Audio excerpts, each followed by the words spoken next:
தன்னம்பிக்கை இழந்த இளவரசியும் பறக்கும் குதிரையும், அழகும் அறிவும் கருணையும் ஒருங்கே கொண்ட இளவரசி லீலா தன் மீது தன்னம்பிக்கை மட்டும் எழுந்திருந்தாள்.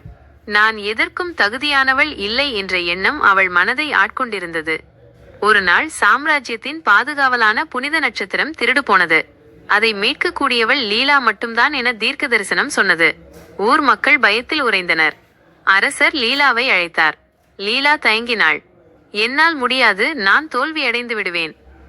ஆனால் திருடப்பட்ட நட்சத்திரத்தை மீட்க ஒரு வழி மட்டுமே இருந்தது. வலிமையான ஆன்மா கொண்டவர்களை மட்டுமே தன்மீது ஏற்றிக்கொள்ளும் அள்ளூரும் ஆற்றல் கொண்ட வானவெளி குதிரை, பறக்கும் குதிரை. அது மலையின் உச்சியில் தனிமையில் வாழ்ந்தது. லீலா கண்ணீருடன் மலையேறத் தொடங்கினாள். முதல் சில அடிகளில் தடுமாறினாள்.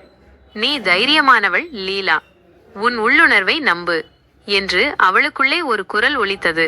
ஒவ்வொரு முறை சோர்வுறும் போதும் அவள் மனதிற்குள் நான் செய்து முடிப்பேன் என்று சொல்லிக் கொண்டாள்.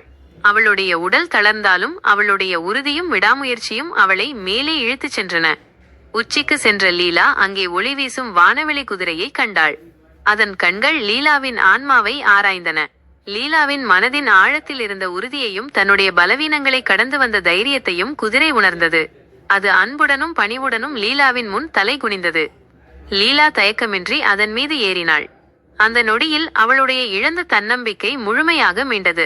நான் என்னவாக இருக்க விரும்புகிறேனோ அதுவாகவே என்னால் மாற முடியும் என்று அவள் உறுதியாக உணர்ந்தாள். சக்தி வாய்ந்த குதிரை அவளை சுமந்து கொண்டு புனித நட்சத்திரம் திருடி வைக்கப்பட்டிருந்த இருண்ட குகையை நோக்கி பறந்தது. இழந்த தன்னம்பிக்கையை மீட்ட இளவரசி லீலா தனது இலக்கை தைரியத்துடனும் உறுதியுடனும் அடைந்து சாம்ராஜ்யத்தை மீட்டாள்.